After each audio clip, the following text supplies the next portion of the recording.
నేను సకల విధాల ప్రయత్నం చేస్తున్నా. ఎట్టి పరిస్థితుల్లో లాస్ట్ మైల్కి ఇవ్వాలనేది నా యొక్క ప్రగాఢమైనటువంటి ఆకాంక్ష. ఎట్టి పరిస్థితులు చేయాలనే దృఢ సంకల్పం. కానీ ఎన్ని చేసినా చేయలేకపోతే ఈ రోజు నేను చూస్తే ఒకసారి చాలా బాధేస్తుంది.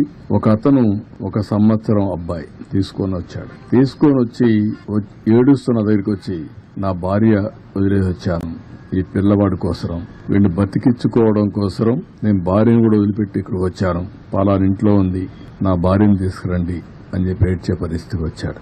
ఒక పెద్ద ఆయనైతే వైఫ్ డాటర్, మా ముందరిని ఆ వైఫ్ పెయింట్ అయిపోయే పరిస్థితికి వచ్చింది. ఆవిడ్ని తీసుకురావడానికి సమస్యలు. ముసలివాళ్లు నడవలేరు, బాగా వర్షపు నీళ్లు తడిచిపోయారు. తడిచిపోయిన తర్వాత బట్టలు కూడా లేవు, రోడ్డు మీద కూర్చునే పరిస్థితికి వచ్చారు. అవన్నీ చూసినప్పుడు ఎంత నిస్సహాయ స్థితిలో ఉన్నాం, ఎంత బాధాకరమైన పరిస్థితిలో ఉన్నాం అనే బాధ కలుగుతుంది. అందుకే ఈ రోజు మళ్లీ ఆలోచించాం.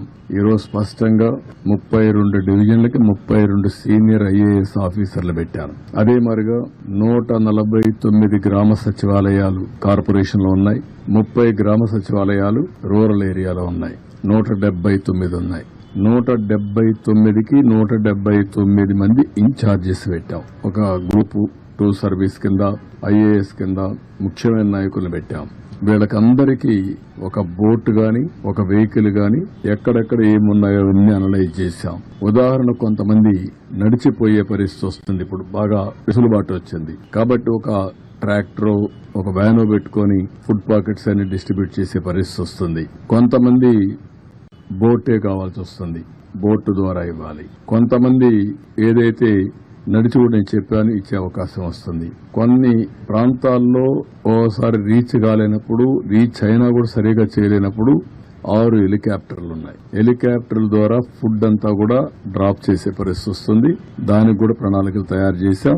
రేపంతా ఒక 6 హెలికాప్టర్ కూడా పనిచేస్తాయి. ఈరోజు కొత్తగా ఒక వినూత్నంగా ఏదైతే డ్రోన్స్ అన్ని ఒక 8 డ్రోన్స్ పెట్టి ఒక 10,000 మందికి ఫుడ్ పాకెట్స్ అందజేయగలిగాం.